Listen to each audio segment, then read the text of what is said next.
Fine student, तो देखो आज क्लास में हम लोग 3 एडिटोरियल्स पे चर्चा करेंगे। फर्स्ट एडिटोरियल है कि 1982 में पहली बार ईवीएम को यूज़ किया गया था स्टेट असेंबली के इलेक्शन में।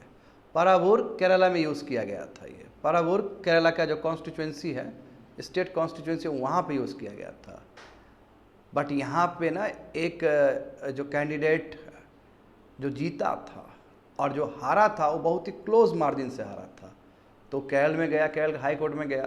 केरल हाई कोर्ट ने कहा कि हम इंटरवेंशन नहीं कर सकते, इलेक्शन कमीशन ऑफ इंडिया का जो फैसला है वो ठीक है। फिर मामला पहुंचा सुप्रीम कोर्ट ने, और सुप्रीम कोर्ट ने क्वैश कर दिया इस चीज़ को कि आप यहाँ पे प्लेनरी पावर यूज़ नहीं कर सकते। क्यों नहीं कर सकते हैं?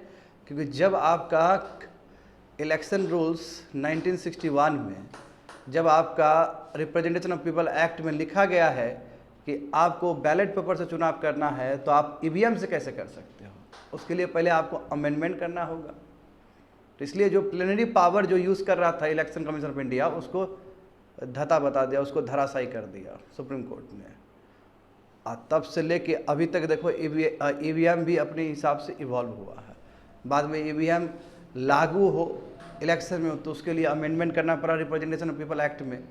और पहले बार ईवीएम जो यूज़ हुआ है पूरा भारतवर्ष में, तो वो 2004 के चुनाव में यूज़ हुआ है, लोकसभा के चुनाव में। और जो वीवीपैट जो पूरी तरीके से यूज़ हुआ है, तो वो 2019 के इलेक्शन में यूज़ हुआ है। तो एक क्रोनोलॉजी समझ में आएगा तुम लोग को, ठीक है।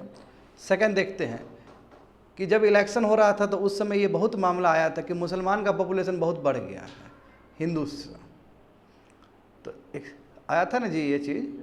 तुम लोग यदि जो करंट अफेयर्स को फॉलो कर रहे हो बच्चे लोग यहाँ पे या फिर जो यूट्यूब पे देखोगे, तो उस समय पूरा पोलराइज मूवमेंट हो गया था कि मुसलमान का पॉपुलेशन बहुत बढ़ रहा है हिंदू के पॉपुलेशन कंपेयर में। रियलिटी क्या है उसको चेक करेंगे। क्या क्या धर्म ही फैक्टर है जिसकी वजह से पॉपुलेशन बढ़ता है? तो ऐसा नहीं है। तुम खुद देखो कि केरल में जो फर्टिलिटी रेट है वो 1.3 है, यानी कि 2 से बहुत कम है। और वही उत्तर प्रदेश और बिहार का देखो तो फर्टिलिटी रेट ज़्यादा है, 2 से ज़्यादा अधिक है। मुसलमान पॉपुलेशन तो केरल में भी बहुत बढ़ा हुआ है, अब मुसलमान पॉपुलेशन तो यूपी और बिहार में भी है। मैं यहाँ पे यूपी और बिहार में जो मुसलमान है उसका बच्चा लोग ज़्यादा है, मैं केरल में कम है। यानी कि कोई धर्म से कोई लेना देना नहीं है, सोशो इकोनॉमिक पैरामीटर से लेना देना है, ह्यूमन डेवलपमेंट इंडेक्स से लेना देना है। बात समझे? तो इसलिए किसी धर्म को टारगेट नहीं किया जाए, क्योंकि जहाँ जहाँ लिटरेसी है, जहाँ जहाँ ह्यूमन डेवलपमेंट इंडेक्स बेटर है, वहाँ पे पॉपुलेशन कम है। तो आप एक धर्म के ऊपर आप ठिकरा फोड़ देते, ये भी तो गलत चीज़ है। तो बहुत ही सुंदर तरीके से विद डेटा तुमको समझाया जाएगा यहाँ पे। इंडियन सोसाइटी का ये किस्सा होगा, समझ गए। एंड लास्ट वन देखो, अग्निबाण है ना। अग्निबाण जो जान रहे हो कि स्टार्टअप जो है ना, जो कॉस्मोस वाला जो स्टार्टअप है आईआईटी मद्रास का, उसने क्या नहीं करके दिखाया है। पहली बार अपना रॉकेट लॉन्च करके दिखाया। हालांकि ये सब ऑर्बिटल स्टेज में है, अभी स्टेज 1 है, अभी प्रैक्टिस के लिए ही है। और कुछ बार फेल भी हुआ, कुछ टाइम फेल भी हुआ, बट अब सक्सेसफुली लॉन्च कर दिया गया। आज जो लॉन्च पैड था उसका नाम क्या है? धनुष। तो हम इसलिए कह सकते हैं कि Agnibaan innovation in space sector will have huge spin over benefits. जब स्पेस सेक्टर इस तरह बेनिफिट होगा तो इससे जो भी नए इनोवेशंस है ये तुम्हारा इकोनॉमी के दूसरे सेक्टर में भी डिफ्यूज़न होगा। उसी को हम स्पिन ऑफ इफेक्ट कहते हैं। और जब स्पेस से फिर दूसरा स्पेस, यानी कि इसरो से जब टेक्नोलॉजी कोई जाएगा स्टार्टअप में स्पेस का, उसको बोलेंगे नॉलेज स्पिल ओवर होना। फिर एक स्टार्टअप से दूसरे स्टार्टअप में जाएगा, उसको बोलेंगे नॉलेज स्पिल ओवर होना। जब स्टार्टअप से फिर इसरो की तरफ, जैसे सेमी क्रायोजेनिक इंजन ये स्टार्टअप ने करके दिखाया है, तो ये वाला चीज़ फिर इसरो के अंदर आएगा तो उसको बोलेंगे नॉलेज स्पिल ओवर होना। समझ में आया ना? तो ये 3 एडिटोरियल्स को हम लोग इसमें कवर करने वाले हैं स्टूडेंट। पहला एडिटोरियल देखो, why did the supreme court set aside the first EVM based election in 1982?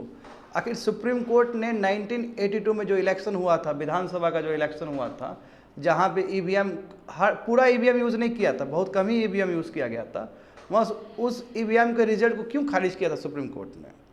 तो GS paper 2 constitution and polity. तो क्रोनोलॉजी समझो विद्यार्थी लोग, बहुत अच्छे से क्रोनोलॉजी समझना है तुम लोग को। मई 19 तारीख 1982 इलेक्शन कमीशन ऑफ इंडिया ने देखो ईवीएम को यूज़ किया पारावूर असेंबली कॉन्स्टिट्यूंसी इन केरल में। हाँ, क्या ये विधानसभा का चुनाव, ये विधानसभा का चुनाव है, लोकसभा का चुनाव नहीं था। विधानसभा का चुनाव होता है ना 5 साल में, तो वहाँ पे पहली बार यूज़ किया था। हालांकि इलेक्शन कहा जाता है कि इलेक्शन कमीशन ऑफ इंडिया गया था गवर्नमेंट ऑफ इंडिया के पास भी, बोला था रिटर्न में लिख के दो, तो गवर्नमेंट ऑफ इंडिया ने उस समय लिख के नहीं दिया था कुछ।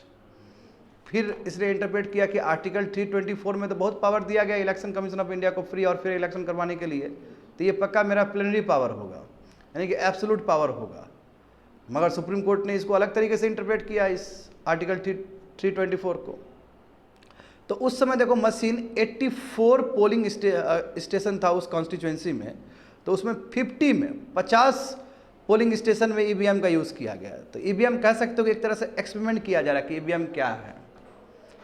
80 पोलिंग स्टेशन जो उस कॉन्स्टिट्यूएंसी में 80 पोलिंग, मैं एक स्टेट का बात नहीं कर रहा हूँ, 80 पोलिंग है एक कॉन्स्टिट्यूएंसी में, तो उसमें 50 पोलिंग स्टेशन पे ईवीएम को यूज़ किया गया। अब देखो रिजल्ट क्या हुआ। रिजल्ट ये हुआ कि जो जीता और जो हारा वो मात्र 123 वोट से हारा।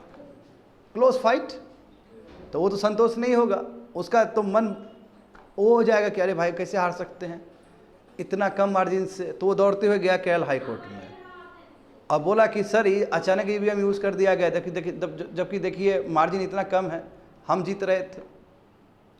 तो उस समय देखो कोर्ट ने कहा कि हम इलेक्शन कमीशन ऑफ इंडिया का जो डिसीजन है ईवीएम यूज़ करने का, उसमें हम इंटरफेयर नहीं करेंगे, क्योंकि उसको प्लेनरी पावर है, वो उसका अपना डोमेन है। तो मामला फिर सुप्रीम कोर्ट में पहुंचा। सुप्रीम कोर्ट में 3 जज बेंच बैठे हुए थे, 3 जज थे उसमें, और उन्होंने कहा कि ईवीएम का यूज़ इस तरह अनऑथराइज है, गलत तरीका है।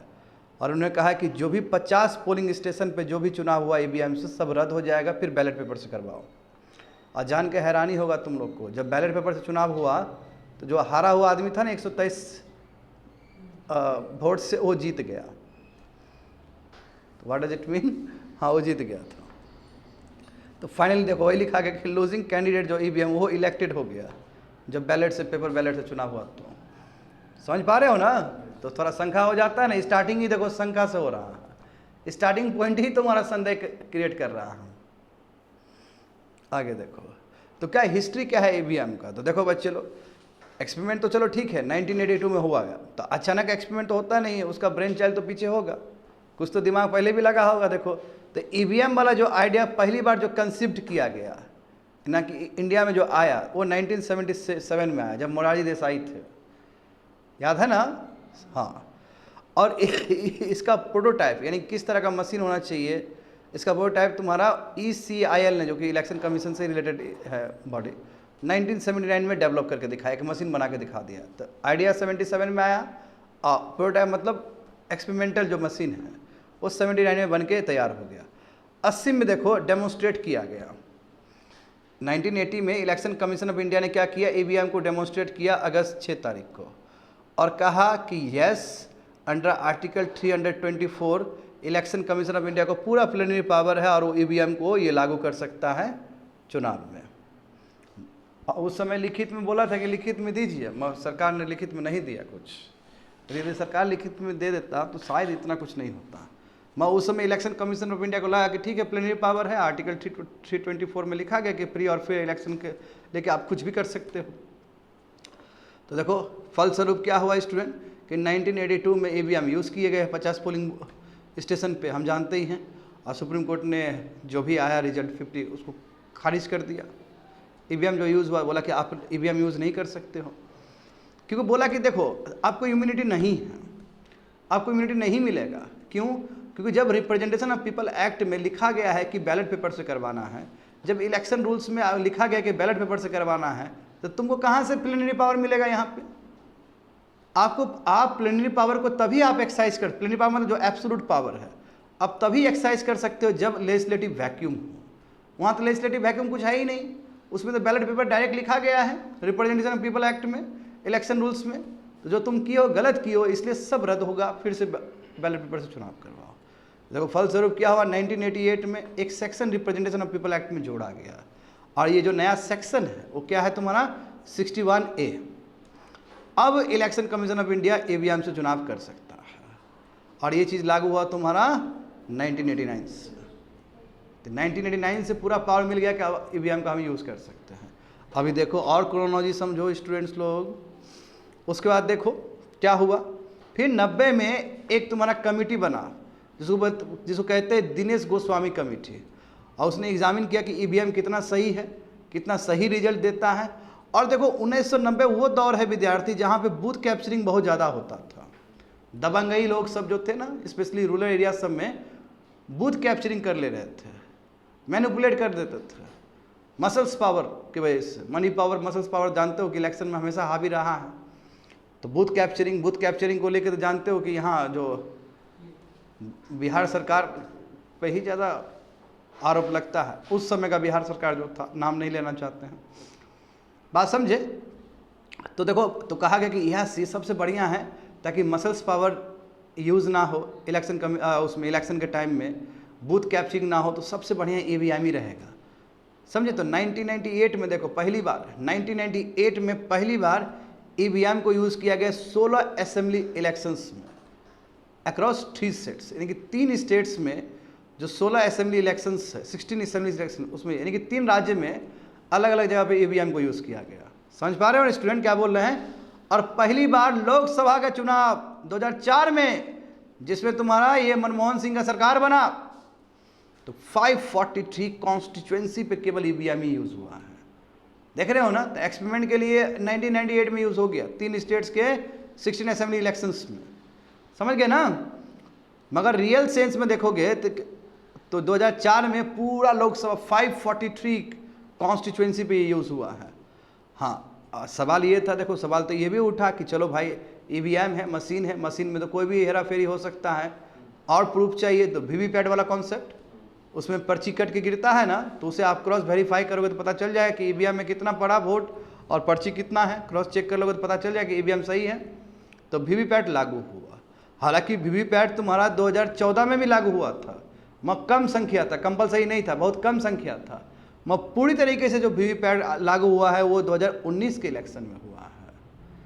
और कैसे, तो देखो ईवीएम आया है रिप्रेजेंटेशन ऑफ पीपल एक्ट को अमेंड करके, मगर जो वीवीपैट आया है वो केवल कंडक्ट ऑफ इलेक्शन रूल्स 1961 को अमेंड करके, यानी कि एक रूल्स को अमेंड करके वीवीपैट आया और एक रिप्रेजेंटेशन ऑफ पीपल एक्ट को अमेंड करके तुम्हारा ईवीएम आया। ये 2 बहुत ही इंपॉर्टेंट डिफरेंसेस, समझ गए ना। और 2019 की इलेक्शन में, लोकसभा के इलेक्शन में पूरी तरीके से वीवीपैट यूज़ हुआ, और इस बार भी वीवीपैट यूज़ हुआ था, जानते ही हो। तो आखिर सुप्रीम कोर्ट ने क्यों पहली बार जो ईवीएम यूज़ हुआ था पारावोर केरल में, क्यों खारिज कर दिया, तो जानते हो तुम लोग, मैंने बता दिया। ये देखो, उस समय जो 3 जज जो बैठे हुए थे, उन्होंने कहा कि ये इलेक्शन कमीशन ऑफ इंडिया के पास लेजिस्लेटिव पावर नहीं है, वो या तो पार्लियामेंट बना सकता है या विधानसभा बना सकता है, ठीक है ना। यानी कि विधानसभा और पार्लियामेंट, लोकसभा यानी पार्लियामेंट ही बना सकता है, वही संविधान में लिखा गया कि यही सब बना सकते हैं। कमीशन कैसे थर्ड चैम्बर बन सकता है लेजिस्लेटिव, यानी कि कैसे वो थर्ड चैम्बर बन सकता है लेजिस्लेशन बनाने का, वो तो अधिकार केवल पार्लियामेंट और तुम्हारा असेंबली को ही है। इसलिए उस समय डांटा गया इलेक्शन कमीशन ऑफ इंडिया को, आप नहीं कर सकते हो। जहाँ तक सवाल है प्लेनरी पावर का, आप बोल रहे हो कि आपने प्लेनरी पावर यूज़ किया, तो आप तो यूज़ कर ही नहीं सकते हो, क्योंकि उस बैलेट पेपर का बात तो रिप्रेजेंटेशन ऑफ पीपल एक्ट में पहले है, इलेक्शन रूल्स में है 1961 को, तो कैसे यूज़ कर सकते हो आप। तो वही चीज़ सेकंड में दिया गया है ना। 1951 एक्ट वही रिप्रेजेंटेशन ऑफ पीपल एक्ट हो, चाहे कंडक्ट ऑफ इलेक्शन रूल्स 1961 हो, इसमें क्लियरली लिखा गया कि बैलेट पेपर का इस्तेमाल होना चाहिए वोटिंग के लिए। तो उसके लिए आपको पहले अमेंडमेंट ना करना पड़ेगा जी, ये प्लेनरी पावर बिल्कुल भी नहीं है आपके पास। तो सब्सिक्वेंटली देखो क्या हुआ कि रिप्रेजेंटेशन ऑफ पीपल एक्ट में अमेंडमेंट किया गया, उसके बाद ईवीएम यूज़ हुआ, उसके बाद क्या क्या हुआ है 2019 से लेके अभी तक 24 तक, तो तुम लोग जानते हो। तो एक तरह से ये सैगा है, क्रोनोलॉजी है ईवीएम का, समझ गए ना, कंप्लीटेड। आगे देखो students, analyse demographics through the lens of socio economic development. अब हर समय हम बोलते हैं कि हिंदू का पॉपुलेशन कम हुआ, मुस्लिम का पॉपुलेशन कम हुआ, हम रिलीजियस एंगल से देख रहे हैं। रिलीजियस एंगल से मत देखो, सोशियो इकोनॉमिक डेवलपमेंट से देखो कि वो सोसाइटी, मतलब वो जो हिंदू समाज है कितना आगे बढ़ा, कितना पीछे गया, मुसलमान लोग क्यों इतना संख्या बढ़ा, तो उसके पीछे क्या रीजन है। तो उसके पीछे रीजन नहीं है, उसके पीछे सोशियो इकोनॉमिक फैक्टर्स है, गरीबी फैक्टर है, एजुकेशन फैक्टर है, लिटरेसी फैक्टर है, SDI human development index factor है। देखो ये क्या होगा, सिलेबस क्या होगा इसका, इंडियन सोसाइटी। देखते हैं स्टूडेंट, बहुत ही, मैं कहूँगा बहुत ही सुंदर ये एडिटोरियल है, देखो एक वर्किंग पेपर रिलीज हुआ था, किसने रिलीज किया था ये? Economic advisory council to the prime minister. उसने शेयर किया वो डेटा, वो एक डॉक्यूमेंट का जो टाइटल था share of religious minority A cross country analysis 1952-2015, यानी कि 1950 से लेकर 2015 तक, जब भारत आज़ाद हुआ तो 1950 से लेकर 2015 तक पॉपुलेशन का शेयर क्या है, हाँ रिलीजियस का शेयर क्या है, शेयर ऑफ रिलीजियस माइनॉरिटी, यानी कि जो माइनॉरिटी का मतलब क्या, मुसलमान हो गया, सिख हो गया, ये लोग का क्या है। और इस तरह का जो डेटा है तुम्हारा 167 कंट्रीज़ का निकला था, तो उस सब को कंपेयर किया गया, समझो, वही चीज़ सेकंड में लिखा गया है। तो ये जो तुम्हारा हुआ है student, database provide detail information, इसमें पूरा हमें समझ में आ जाएगा कि इंडिया में क्या हुआ, बाकी कंट्री में क्या हुआ। और ये जो पेपर जो लिया गया 1950 से लेकर 2015 तक लिया गया है, समझे, 2015 तक, यानी कि कितना साल का ये, 75 साल का होगा ये, है ना। तो देखते हैं इसमें क्या है, तो इसको जूम करो, इस फिगर को, नीचे जाओ सेकेंड पेज में, religion share in total population. देखो 1950 जब भारत आज़ाद हुआ, भारत कब आज़ाद हुआ, 1947 में, तो 1950 बहुत नज़दीक है 1947 से। तो उस समय हिंदू का जो आबादी था लगभग 85% आबादी था, यानी कि इस देश में 100 आदमी रहते थे तो उसमें 85% हिंदू रहते थे, 85% हिंदू रहते थे। आफ्टर डिवीजन इंडिया पाकिस्तान तो अलग हो गया, उधर ईस्ट पाकिस्तान चला गया, उधर वेस्ट पाकिस्तान, अभी ईस्ट पाकिस्तान बांग्लादेश बन गया ना जी। ये जाने के बाद हिंदुस्तान, जो अभी का हिंदुस्तान देखते हो, उसमें 85% आबादी हिंदू हुआ करते थे। 2015 में ये आबादी कितना हो गया, 78% हो गया, 78% हो गया। तो कहने का मतलब क्या हुआ कि लगभग 6%, 6-7% से तुम्हारा डिक्लाइन हुआ है हिंदू आबादी का, है ना, 6.5% से डिक्लाइन हुआ है ना। जबकि मुस्लिम आबादी देखो, उस समय मुस्लिम लगभग 10 करोड़ थे, 9.84, तो मैं बोल सकता हूँ, सॉरी 10 करोड़ बोले, आई एम सॉरी, 9.84% थे, यानी कि लगभग 10% थे, यानी कि 100 आदमी इंडिया में रह रहा है तो 10 आदमी क्या मुस्लिम था 1950 में। वो बढ़ के कितना हो गया तुम्हारा, 14 हो गया, यानी कि 4 से बढ़ा है। तो हम कह सकते हैं कि मुसलमान का जो आबादी है रेशियो वो ज़्यादा बढ़ा है, और हिंदू का जो आबादी है वो 6% से घटा है, 6.5% से घटा है। अब मुसलमान का जो परसेंटेज है वो बढ़ा है तुम्हारा लगभग 4-4.5% से। आया समझ में? तो इस चीज़ को लेकर बहुत ज़्यादा ही वो हो गया था इलेक्शन के टाइम में। हाँ, इस तरह का डेटा आता है कई बार पोलराइज करने के लिए भी। मैं जानते हो कि पॉपुलेशन भी, इंडिया का पॉपुलेशन थोड़ा स्मार्ट है, उसको पता है ना, पता है, तभी तो इलेक्शन का रिजल्ट ये आया है स्टूडेंट। क्रिश्चियन का देखो नॉर्म सेम ही है, ज़्यादा अंतर नहीं है। क्रिश्चियन का देख पा रहे हो ना, 2.24 था उस समय, अभी भी 2.36 है, तो कोई बहुत बड़ा बदलाव देखने को नहीं मिल रहा है। सिख का भी तुमको बदलाव देखने को नहीं मिलेगा। जैन का भी देखो, जैन तो और घटा है। बुद्धिस्ट देखो थोड़ा सा बढ़ा है, ठीक है, मगर सबसे बड़ा तुमको यहाँ पे जो तुम्हारा आई को कैच करेगा वो है तुम्हारा मुस्लिम का संख्या, ठीक है। तो देखो यहाँ पे समझो बात को कि silent points that emanated from the report, 1950 से लेकर 2015 तक जो हिंदू का, जो इंडिया का हिंदू पॉपुलेशन था वो कितना, 70 करोड़ उसमें ऐड हुए हैं, और मुसलमान पॉपुलेशन कितना ऐड हुए हैं, लगभग 14.5 करोड़ ऐड हुए हैं। 146 मिलियन का मतलब क्या, 14.5 करोड़ ऐड हुए हैं, ठीक है। यदि मैं परसेंटेज के टर्म में बात करूं तो हिंदू पॉपुलेशन कितना फेल हुआ है, 6.5% से कम हुआ है पहले कंपेयर में, यानी कि पहले 84.68 था तो घट के 78 हुआ, तो यानी कि 6.5% से कम हुआ है। जबकि मुस्लिम आबादी तुम्हारा 4.5% से बढ़ा है। क्यों? क्योंकि पहले 9.84 था तो बढ़ के तुम्हारा 14.09 हुआ है, तो हम कह सकते हैं कि 4-4.5% से बढ़ा है। हाँ, अब उस समय देखो, यदि मैं एब्सोल्यूट नंबर का बात करूँ स्टूडेंट, तो 1950 में हिंदू आबादी कितना था, 32 करोड़ था, 319 है, तो मैं कह सकता हूँ ना 32 करोड़ के आसपास था। अब मुसलमान का आबादी 3.5 करोड़ था, समझ गए ना, ऐसा कुछ। तो उसमें देखो लो 32 करोड़ है और तुम्हारा 70 करोड़ ऐड हुआ है, तो जोड़ लो 32 करोड़ प्लस 70 करोड़ कर लो, तुमको आ जाएगा हिंदू का पॉपुलेशन, समझ गए ना। आगे देखो, मगर देखो ठीक है, हमारा आई कैच तो हो गया, यानी कि हम बहुत अटेंटिव हो गए ये समझने के लिए, अच्छा मुसलमान का पॉपुलेशन 4.5% से बढ़ा है, हिंदू का पॉपुलेशन 6.5% से घटा है, यही ना गया मैसेज। मत देखने वाली बात है कि आप धर्म के हिसाब से मत देखिए, आप सोशो इकोनॉमिक पैरामीटर से देखिए। कैसे? तो आप देखो तुम लोग टोटल फर्टिलिटी रेट से तुमको साफ साफ नजर आएगा यहाँ पे देखना बच्चे लोग, पहली बार भारत में नेशनल फैमिली हेल्थ सर्वे जो हुआ था वो 1992 में हुआ था कि लोगों का क्या स्थिति है न्यूट्रिशंस, फर्टिलिटी रेट में। फर्टिलिटी रेट समझते हो ना, कि एक माता अपने जीवन में कितना बच्चे को जन्म देती है, उसको बोलते हैं फर्टिलिटी रेट। अभी भारत में देखोगे तो 2 पे पहुंच गया है, जबकि रिप्लेसमेंट फर्टिलिटी रेट कितना होना चाहिए, 2.1 होना चाहिए। और ये जान के हैरान हो जाओगे, साउथ कोरिया सब में तो 0.6 और 0.7 हो गया है। पॉपुलेशन बहुत डिक्लाइन हो रहा है साउथ कोरिया में, जापान में, चाइना में, इटली में स्थिति बहुत ख़राब है बाहर कंट्री का। तो देखते हैं कि टोटल फर्टिलिटी रेट में क्या क्या चेंजेस आया है। तो नेशनल फैमिली हेल्थ सर्वे में देखोगे बच्चे लोग, पहले वाला रिपोर्ट देखो, वहाँ पे तुम कलर का यूज़ करो, हाँ ब्लैक कलर देखो, 1992 और 93 में। तो उस समय हिंदू आबादी कितना था, 3.3 था, यानी कि एक माता कितने बच्चे को जन्म दे रही थी, 3.3 बच्चे को जन्म दे रही थी। पॉपुलेशन एवरेज के हिसाब से निकालते हैं। वही घट के देखो, अभी जो लेटेस्ट जो नेशनल फैमिली हेल्थ सर्वे 5 हुआ 2019 और 21 में, वो घट के 1.94 हो गया, देख रहे हो ना। तो 3.3 से 1.94 होना, यानी कि लगभग 2 होना। तो हम कह सकते हैं कि 1.3 से घटा है 1992 से लेके अभी का जो लेटेस्ट आंकड़ा है 2021 तक, तो इतना घटा है। मुसलमान का आबादी में देखो स्टूडेंट, जान के हैरान हो जाओगे कि 1992 में एक मुस्लिम जो महिला है कितने बच्चे को जन्म देती थी, 4.4 बच्चे को जन्म देती थी, वो घट के तुम्हारा 2.36 हुआ। तो देखो इसका मतलब क्या हुआ बच्चे लोग, इधर देखोगे, इसका मतलब क्या हुआ कि मुस्लिम का जो टोटल फर्टिलिटी रेट वो ज़्यादा घटा है हिंदू से। इसको ऐसे भी तो देखा जा सकता है, उसी तरह दिखाने का प्रयास किया गया है। क्यों? क्योंकि जो मुसलमान पहले जो कमज़ोर हुआ करते थे, गरीब हुआ करते थे, उसमें भी कुछ कुछ चेंजेस आना शुरू हो गए, तो पॉपुलेशन अपने आप घट गया। तो किसी धर्म से नहीं जोड़ा जाए। और जैसे मैंने शुरू में ही कहा तुम लोग को कि केरल का मुस्लिम जो है उसका पॉपुलेशन 1 है, 1 बच्चा है, 2 बच्चा है, उससे ज़्यादा नहीं है।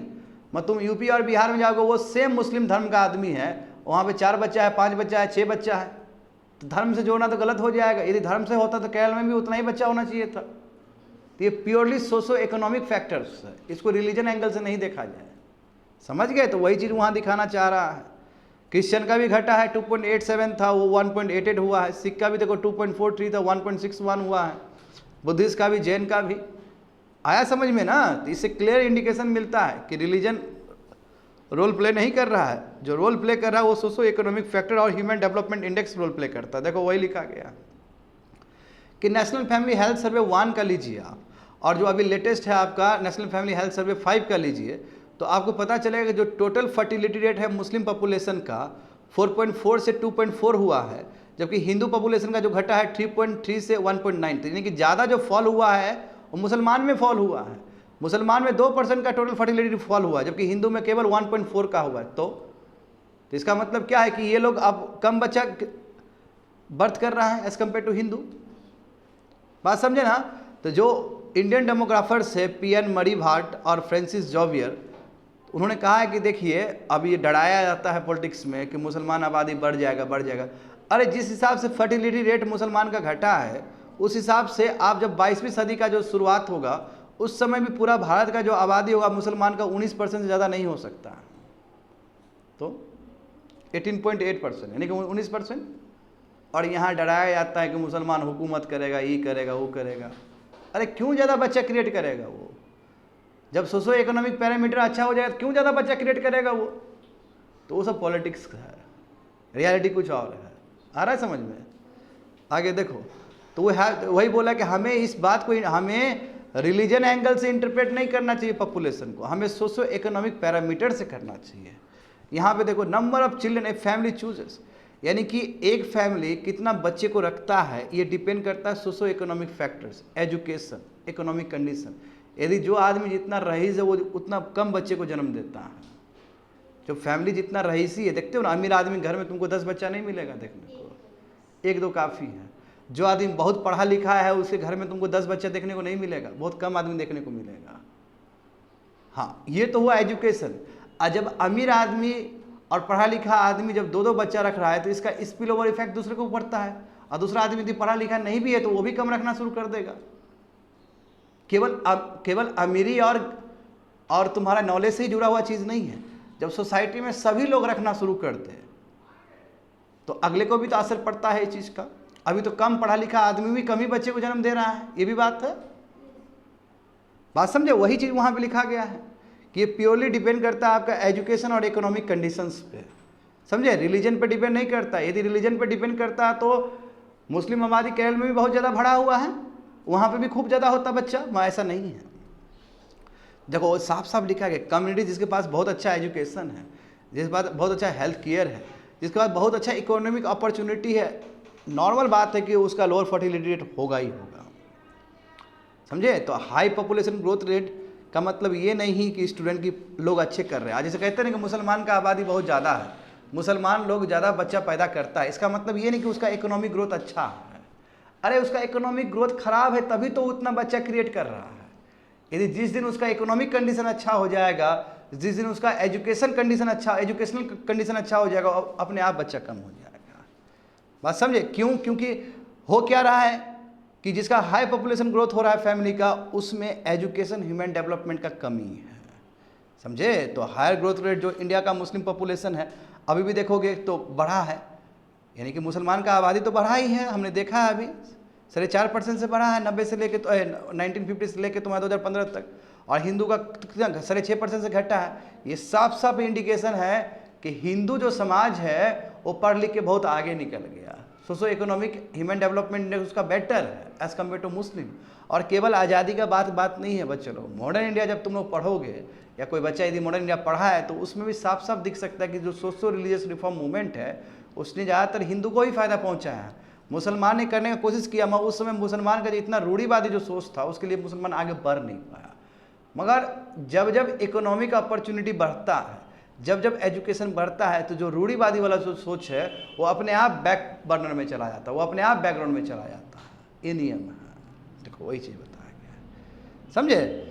तो इसलिए सोशो इकोनॉमिक कंडीशन को इम्प्रूव करना चाहिए, अपने आप फर्टिलिटी रेट कम हो जाएगा। इसलिए स्टेट को भी ज़बरदस्ती कोएर्सिव मेजर नहीं लेना चाहिए कि दो बच्चा को जन्म दो, नो, अपने आप कम हो जाएगा। चाइना वाला हाल ना हो जाए इंडिया का। देखते हो चाइना में ज़बरदस्ती कर दिया 2 चाइल्ड पॉलिसी, फिर 1 चाइल्ड पॉलिसी, उसके बाद 2 चाइल्ड, अभी देखो 3 चाइल्ड पॉलिसी चल रहा है। कोई भी बच्चा को बर्थ करना नहीं चाह रहा है क्योंकि पता है कि लिविंग कॉस्ट बहुत मुश्किल है। तो इस तरह का कम से कम भारत में कोएर्सिव मेजर्स नहीं अपनाया जाए सरकार के द्वारा, समझ गए। कंप्लीटेड। लास्ट वन देखो student, Agniman innovations in space sector will have huge spin off effects. हाँ सही बात है ना, जो स्पेस सेक्टर में जब इनोवेशंस होगा, क्रिएटिविटी होगा, तो इसका जो असर है दूसरे सेक्टर को भी पड़ेगा, इकोनॉमी के दूसरे सेक्टर को भी पड़ेगा। GS paper 3 science and technology. तो देखते हैं मामला क्या है। जो चेन्नई में जिसका हेडक्वार्टर है स्टार्टअप अग्निकुल कॉस्मोस, किसका ब्रेन चाइल्ड है? आईआईटी मद्रास का ये, ठीक है। तो जो अग्निकुल कॉस्मोस प्राइवेट लिमिटेड है कि इस स्टार्टअप का नाम है, और जिसका हेडक्वार्टर कहाँ पे? चेन्नई में। चेन्नई जानते हो ना, तमिलनाडु का जो कैपिटल है, चेन्नई में है। इसने सक्सेसफुली लॉन्च कर दिया है अपना rocket अग्निबाण sub orbital technology demonstrator. अभी ये डेमोन्स्ट्रेटर स्टेज में है, यानी कि अभी एक्सपेरिमेंटल स्टेज में है। हाँ 2-3 बार फेल हुआ था विद्यार्थी, मगर अभी ये सक्सेसफुली ये कर दिया है। कहाँ से किया है? तो सतीश धवन स्पेस सेंटर, जानते हो श्रीहरिकोटा, यहीं से तुम्हारा रॉकेट सब छोड़ा जाता है। हाँ तो आईआईटी मद्रास का ही स्टार्टअप है ये, और ये कब सक्सेसफुली लॉन्च किया? यही 30 मई 2024 को, यानी कि रिसेंट टाइम में, 4-5 दिन पहले की बात है ये, 1 हफ्ता पहले की बात है ये। याद करो भारत ने अपना सबसे पहले जो रॉकेट छोड़ा था वो 1963 में छोड़ा था, थम्बा लॉन्च स्टेशन। थम्बा कहाँ है? त्रिवेंद्रमपुरम केरल का, समझे ना, वहाँ पर तो पहली बार छोड़ा था। देखो वो भी एक समय था विद्यार्थी 1963, और अभी भी एक समय। अभी तो हमारे प्राइवेट प्लेयर सब छोड़ रहे हैं, कितना बड़ा अचीवमेंट है ये हमारे लिए, है ना। अग्निबाण 2 स्टेज का होगा, हाँ होता है ना जी, स्टेज 2-3 स्टेज होता है, थर्ड स्टेज होता है GSLV मैक 3 बोलते हैं ना हम लोग, ये 2 स्टेज का होगा। बट ये डेमोन्स्ट्रेटर जो एक्सपेरिमेंटल था वो केवल 1 स्टेज का था। इसमें क्या है? सेमी क्रायोजेनिक इंजन यूज़ किया गया है। हाँ अब देखो इसमें क्या 14 टन यानी कि 14 टन लॉन्च व्हीकल्स है ये, और ये इसलिए लॉन्च करने का बात है, या इसलिए लॉन्च करेगा ताकि जो लो अर्थ ऑर्बिट का जो सैटेलाइट है उसको प्लेस किया जा सके।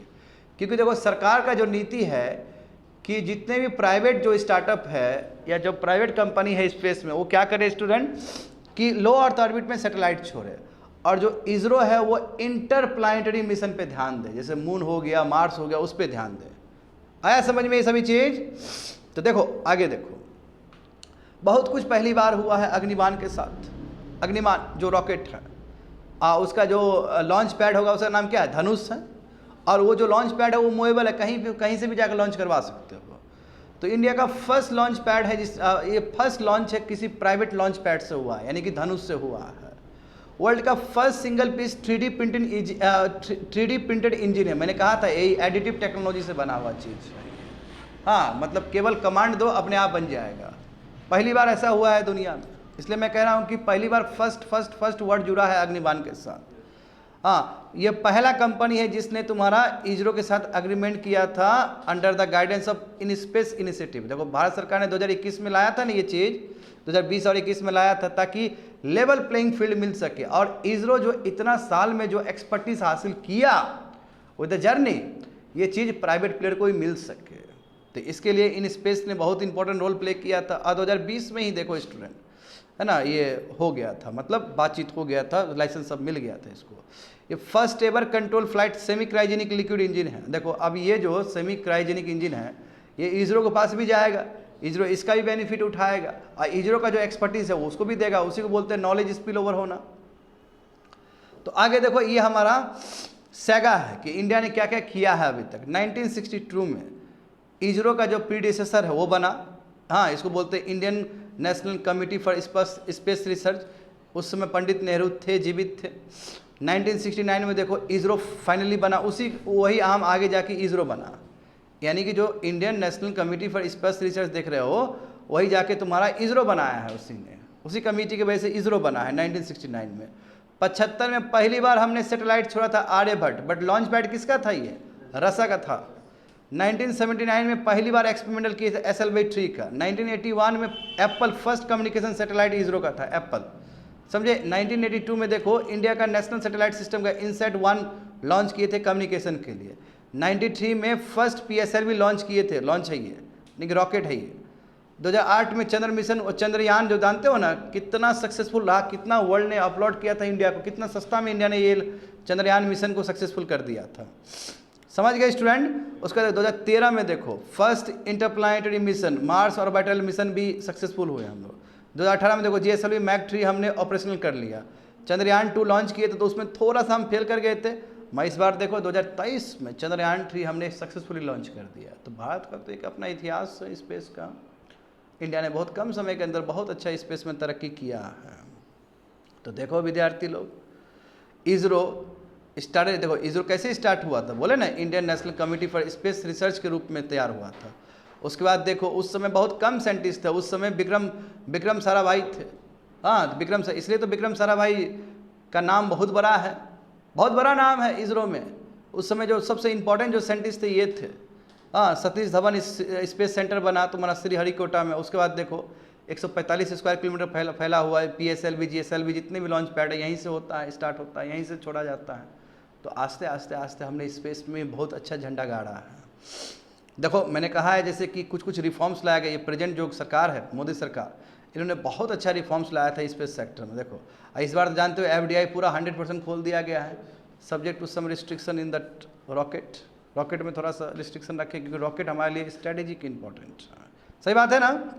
देखो क्या किया, देखो हमने स्पेस सेक्टर को और ज़्यादा रिफॉर्म्स किया। हाँ, स्टेट लेड रिफॉर्म्स किया ताकि स्पेस सेक्टर प्राइवेट कंपनीज के लिए भी खुल सके, वो सब भी पार्टिसिपेट कर सके। जियो स्पेशल डेटा को लिबरलाइज कर दिया 2021 में, जो कि इकोनॉमिक सर्वे में भी कभी पढ़े थे हम लोग। तो नेशनल जियो स्पेशल पॉलिसी 2022 का था। इसमें यही बात था कि जितने भी डेटा सब है, हाँ, डेटा सब को यूज़ किया जा सके, समझे। तो उसके बाद देखो इन स्पेस को लाया गया वही लेवल प्लेइंग फील्ड के लिए। टेलीकम्युनिकेशन एक्ट बना 2023 में। ये अलग बात है कि ये मामला अभी भी सुप्रीम कोर्ट में पड़ा हुआ है कि क्या जो स्पेक्ट्रम है, क्योंकि सुप्रीम कोर्ट ने बहुत पहले जजमेंट दिया था ना कि स्पेक्ट्रम जो है वो नेशनल एसेट है, ठीक है। तो उसको आप एडमिनिस्ट्रेटिव पर्पस से आप नहीं करोगे, एकदम ट्रू लेवल पे ऑक्शनिंग होना चाहिए। हालांकि ये मामला भी सुप्रीम कोर्ट में तुम्हारा गया था, मगर सुप्रीम कोर्ट ने खारिज कर दिया कि आप एडमिनिस्ट्रेटिव पर्पस के लिए नहीं दे सकते स्पेक्ट्रम किसी को देना है तो ट्रू ऑक्शनिंग करके देना होगा। बस जो भी हो, सरकार ने टेलीकम्युनिकेशन एक्ट पे बात किया कि नहीं किया। 2014 में, अभी रिसेंट टाइम में 1-1.5 महीना पहले देखो, है ना, 2-3 महीना पहले कह सकते हो, इसी साल देखो गवर्नमेंट ने 100% FDI खोल दिया स्पेस सेक्टर में, but subject to certain restriction, specially in the rocket. समझ गए स्टूडेंट? तो कैसे इस डेवलप जो अभी जो अग्निबाण का हुआ या स्काई रूट विक्रम का, दोनों स्टार्टअप है ना, वो विक्रम सीरीज स्टार्ट किया था ना स्टूडेंट। तो ये जो अग्निबाण हो या स्काई रूट विक्रम हो, ये कम से कम एक नया रूप है भारत के लिए कि यस, इंडिया का भी जो प्राइवेट प्लेयर है इस लेवल तक आगे जा सकता है, एक संकेत है। इसरो देखो टेक्निकल नो हाउ, जो टेक्नोलॉजी उसके पास है, इतना जो लंबा तपस्या किया है, इसरो के पास जो सिस्टम है वो क्या करेगा, वो भी शेयर करेगा, तभी तो इन स्पेस लाया गया था। ठीक है, इससे क्या है कि टाइम बचेगा, रिसर्च एंड डेवलपमेंट में जो पैसा बेकार का खर्च होने वाला था वो बचेगा, समझे ना। सिमिलरली देखो नॉलेज जो स्टार्टअप डेवलप करेगा वो इसरो यूज़ करेगा, जैसे सेमी क्रायोजेनिक इंजन देखो, इससे नॉलेज डिफ्यूजन होगा, है ना, एजुकेशन और रिसर्च अपॉर्चुनिटी बढ़ेंगे स्टूडेंट, इससे सभी सेक्टर को फायदा होगा, सभी सेक्टर, वही नॉलेज क्या बोलते हैं स्पिन ऑफ इफेक्ट होगा इकोनॉमी में। तो नीड ऑफ द आवर यही है स्टूडेंट कि कोई भी ब्यूरोक्रेटिक हर्डल्स नहीं होना चाहिए, फ्री फ्लो ऑफ नॉलेज होना चाहिए, नॉलेज स्पिल ओवर होना चाहिए, स्पिन ऑफ इफेक्ट होना चाहिए दूसरे सेक्टर में। तो जितना मोर एंड मोर इनोवेशंस आएगा तो जाहिर सी बात है कि एक जगह का जो सेक्टर का जो टेक्नोलॉजी है, एक जगह का जो इनोवेशन है वो दूसरे जगह पे भी यूज़ होगा। और हमने पहले भी देखा है कि ऐसा बहुत सारा चीज़ है कि जो DRDO ने बनाया, जो इसरो ने बनाया, वो मेडिकल साइंस में अभी भी बहुत अच्छे से काम कर रहा है। और हाँ, जैसे कि मैंने पहले भी कहा है तुम लोग को कि इसमें हमारे जो पायनियर साइंटिस्ट थे अब्दुल कलाम, उन्होंने भी बहुत सहयोग किया था कि जब हमारे पास मेडिकल डिवाइस का कमी है, बाहर से मंगवा रहे हैं तो बहुत महंगा पड़ रहा है या बाहर नहीं है, तो इसरो और DRDO इस चीज़ का बेड़ा उठाए।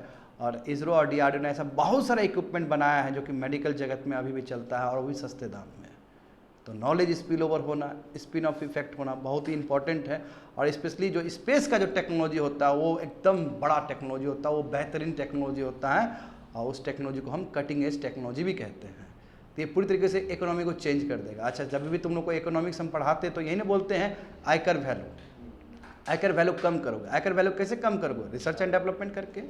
और जब इस लेवल पर रिसर्च एंड डेवलपमेंट हो रहा है तो इकोनॉमी में फैलेगा ना, तो आयकर वैल्यू जितना कम होगा उतना ही बेटर है, उतना ही हमारा इकोनॉमी और बेटर होते चला जाएगा। कंप्लीटेड।